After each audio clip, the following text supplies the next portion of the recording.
Good morning, this is Passion Influencer Africa. This is Sam. Again, once morning, and once again, we say good morning to you. Comes to my mind, a friend of mine tells me, what is it that makes you tick? What is it that makes you move? What is it that gives you an urge in the morning? And I realized all of a sudden that I was not sure of the answer. It is common of us to always assume that we know the answer. And we walk around as if we know the answer. And no wonder so many of us, every Monday morning, we drop around the world. We got to drop around the world. And when it comes to Friday, we exactly know what we are supposed to do.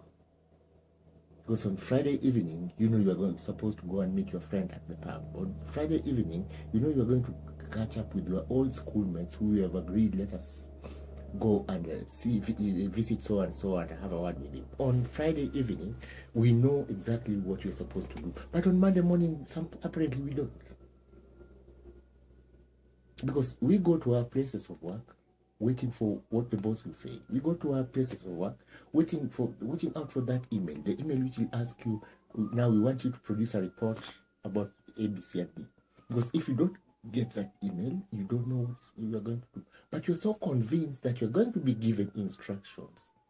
You're so convinced that you're going to get some instructions, either by mail or by customer complaint, or by your bosses reminding you that there's a report which you have done one last month and you did not do it. And that is what drives us through. And that is what gives us meaning. Are we not surprised, therefore, that when we get to the retirement age, we get lost?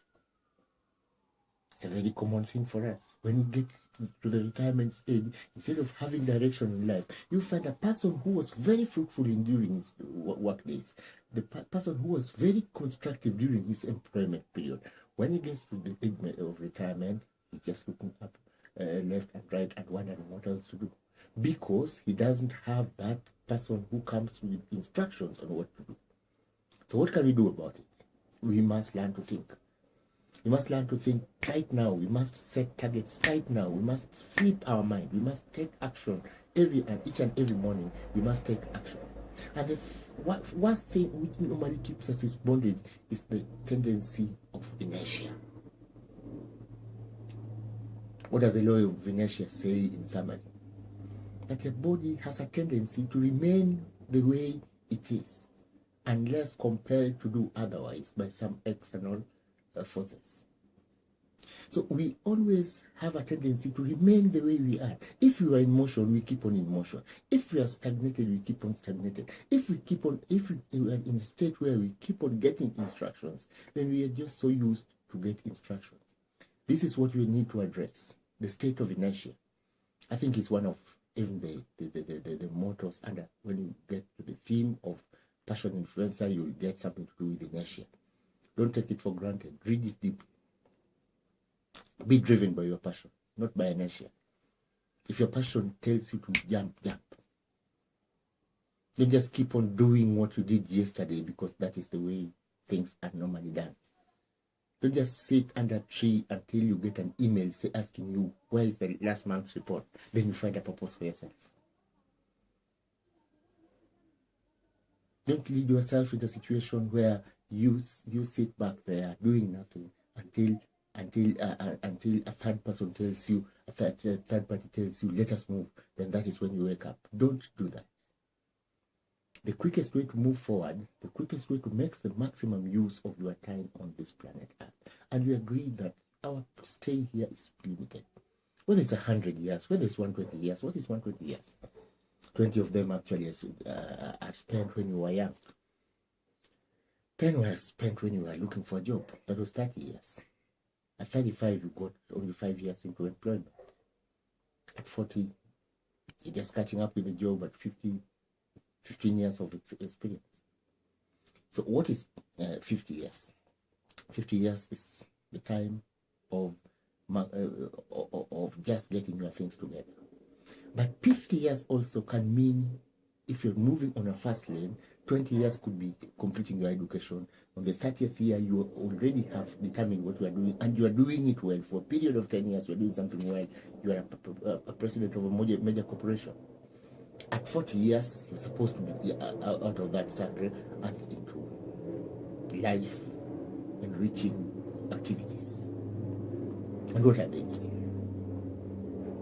Somebody who does something for the benefit, not only for himself, but for the benefit of the society, the community, the people who he is with. So let's say, let's first of all understand what makes you tick.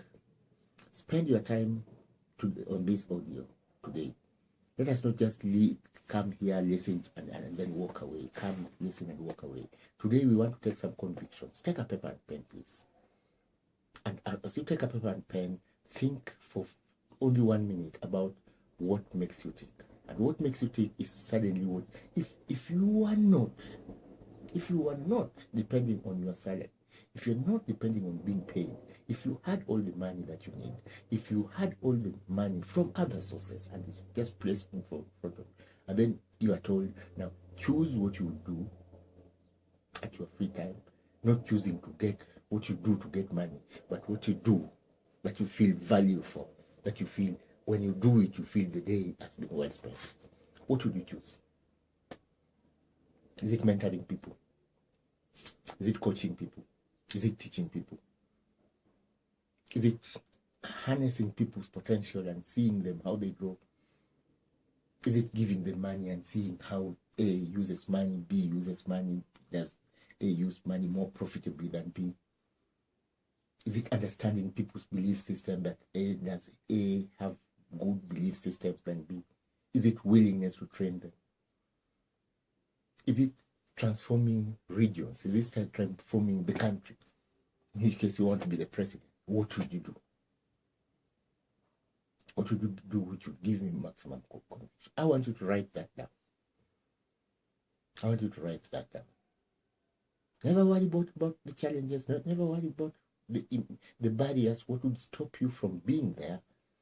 If it's the president, I want you to write down the president of the Republic of Kenya, the president of the Republic of Uganda, the president of the Republic of Tanzania. Oh, you want to be a doctor? I want you to write there, doctor. And see all the attributes. See what it takes to be a doctor. See how people get well in your heart. See how you analyze cases, how you organize systems, how you organize people's lives, how you restore faith on humanity, how you help people. Write it down. Teacher, I want you to write teacher down. Write professor, write lecturer. Now, as you look at various activities, various functions that you say you like and enjoy, are you ready for them? On a scale of 1 to 10, are you ready for them? And if you are ready for them, on a scale of 1 to 10, you are at what level? Write that down again. If you are you wrote down there the president, are you a minister? Are you a member of parliament? Are you a member of Senate? Are you a governor? If you're not, write the chain down. That's how it builds up. Now look at it and repeat to yourself, it's possible. Say to yourself, it's possible. What that statement, if possible, it's possible, do to you? It is what we started with during the beginning of these discussions, is the power of autosuggestions. And naturally, as human beings, we have already set up some belief systems in our minds. Some thinking pathways, our thinking patterns are already in our mind. And some of them are good, some of them are keeping us where we are by simply convincing us that we cannot get out of that circle because that is the way things are. You wake up in the morning and you have tea with bread, no butter, and you look at it and you say, yes, that's the way things are. Today is probably normally the toughest day of the month for the people who rely on salaries. See, like someone like me, again, don't believe on that. I do business. I rely on property. I get my money from property. People pay rents at different times. So I don't have what you call the end month syndrome.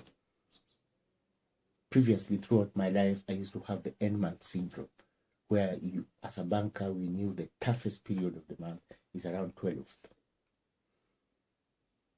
as other employees see, they know it's normally around 15th.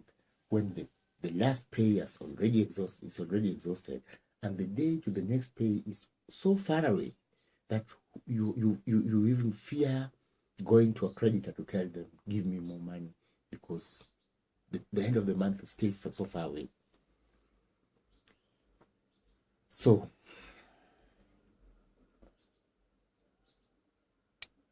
we just want to understand what saying it's possible does to your mind.